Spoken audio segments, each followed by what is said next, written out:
এক গরমের দুপুরে সবুজ মাঠে বসে ফড়িং আনন্দে গান গাইছিল, নাচছিল আর সূর্যের আলোয় খুশিতে ভাসছিল।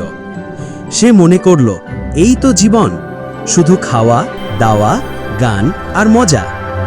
কিন্তু ফড়িংয়ের কাছেই ছোট ছোট পিঁপড়েরা সারাদিন খাবার সংগ্রহে ব্যস্ত। কেউ দানা টানছে, কেউ শস্য কেটে ঘরে নিয়ে যাচ্ছে। তারা জানে শীত এলে মাঠ ফাঁকা হয়ে যাবে। ফড়িং তাদের দেখে হেসে বলল, এত কষ্ট করছো কেন? জীবন মানে তো মজা, এসো আমার সাথে গান গাও। কিন্তু পিঁপড়েরা উত্তর দিল, আজ কাজ না করলে আগামীকাল খাবার পাবো কই? দিন কেটে গেল, গ্রীষ্ম শেষ হলো, বাতাস ঠান্ডা হতে লাগলো, আকাশে কালো মেঘ জমল।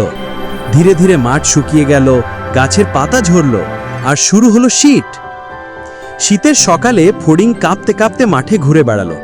সে খাবার খুঁজল, কিন্তু চারপাশে শুধু তুষার আর খালি জমি। পেট খালি, শরীর দুর্বল। অন্যদিকে পিঁপড়েরা তাদের উষ্ণ ঘরে বসে আনন্দে খাবার খাচ্ছিল।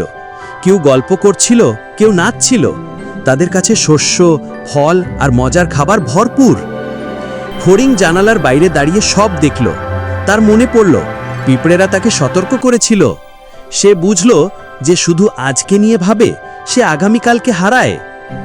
গল্পের শিক্ষা, আজকে কাজ না করলে আগামীকাল দুর্ভোগ ভোগ করতে হয়।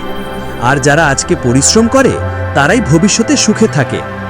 বন্ধুরা, যদি গল্পটা ভালো লেগে থাকে তাহলে অবশ্যই লাইক, সাবস্ক্রাইব আর শেয়ার করো, যাতে আরও মজার গল্প তোমাদের কাছে পৌঁছায়।